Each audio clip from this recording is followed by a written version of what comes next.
Hey guys, in today's video I'm going to show you how to create a survey of a product to measure customer preferences of that product category.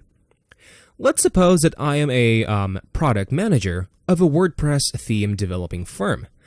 I have released a new theme in the online market, but I see a low performance based on the other category themes of my company. It's my responsibility to find out what's going wrong in the segment. To understand that, I'm reaching out to all active users of the new theme to understand their buying behavior with a quick survey. In this video, I have created a dummy WordPress website using InstaWP. This is the finest platform to create disposable websites and test your ideas and tools for free. Here, you can build a quick WordPress website in no time by just clicking a button. I have already installed the QSM plugin on the website. To learn how to install and configure QSM plugin on your website, click on the information card in the top right corner of this video. Let's start by creating a survey. The first step is to hover over QSM, then click on Quizzes or Surveys. Second is once you click on Add New button, we'll see a collection of themes for the survey.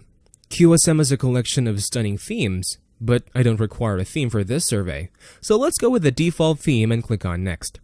Now, on the quiz setting page, we get an option for the initial setup of our form. I'm setting a name for the form and selecting what kind of form we are using.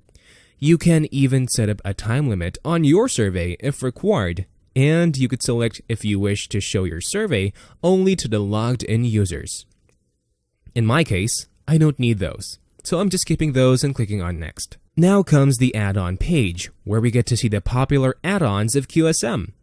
You could select any add-ons as per your requirements to add more features to your forms, quizzes, or surveys. Currently, I don't need any feature add-ons, so let's click on Create Quiz. Lastly, we have reached the Questions tab, where we can enter our questions for our customers. Let's start with the first one. I want to ask our users if they are satisfied with the product features. After entering the question, you can choose a type of question on the right-hand side. I am taking the horizontal multiple choice type question here. If you want, you can mark the question as required so that the question can't be skipped. Then click on Save Question. Our first question is saved. Click on Create a New Question at the bottom of the Questions tab.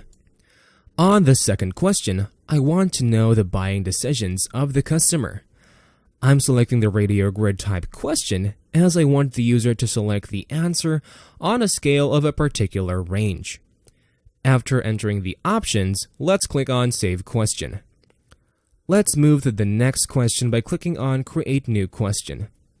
In this question, I want to see a detailed answer on how any other reason is affecting their buying decision. Let's select the paragraph type question here. Now, the final question.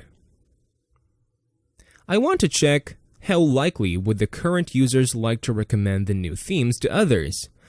I'm creating this horizontal multiple choice question so that the users can select the suitable answer amongst the given choices. Then click on Save the Question. All the questions are saved and looking good for the survey. Let me go ahead and set up a contact field to collect the details of the applicants so that I could filter out any duplicate entries. Click on Add New Field. Let's select the field type as a small open answer and label it as Name. Let's select the Use For section and select Name there. Let's add another contact field to take the date of the survey taken. Let's select the field type as Date and label it as Date. Let's select the Use For section and select Business there. Then click on Save Contact Field. Now, since our question for the survey is set and the contact field is configured to collect the user details, let's preview our survey by clicking on the preview icon at the top right corner of the page. As you see, we have successfully created the consumer preference survey and it works just right. That's all for this video. Stay tuned for new tips on using QSM Plugin. Let us know in the comments below what are the other uses of QSM Plugin on your website. Until next time, stay safe and bye-bye.